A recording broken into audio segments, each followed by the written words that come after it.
Now for us, we're not looking at any severe weather, and in fact the showers that come in tonight after midnight are going to be light, and they're not going to be violent by any stretch. In fact, we won't even have lightning. So here's the computer model showing you those showers coming in after midnight. Now we could even potentially start Easter Sunday with a bit of a break, but showers are likely by midday into the afternoon, and then potentially getting a bit of a break in the evening. But something else to look at on the cold side of this storm. See that snow?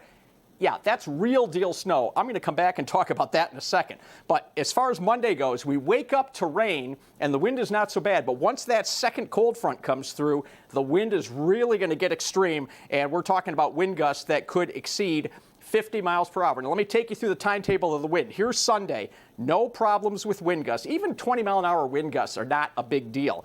But as we get into Monday morning, again, we start really with no problems, but look how quickly this wind is going to ramp up. There's the cold front right there coming through the area, and it's right behind it there that you have those wind gusts. Look at this, by afternoon, 50-mile-per-hour gusts, very common here on the computer model, and then they settle down a bit as we head into the evening. But look at the snow up north, over a foot of snow in the western half of the Upper Peninsula from this big bad storm. So tonight, 44 degrees, the low, much milder than last night with showers after midnight. Tomorrow, off and on showers, but a better chance in the afternoon than in the morning. It looks like we should get up to around 60 degrees for the high. And then here you see on the 7-day forecast, once that cold front comes through Monday, it's 40s for highs Tuesday, Wednesday, and Thursday. So a lot of cold air coming in. It's going to stick around for a while, too.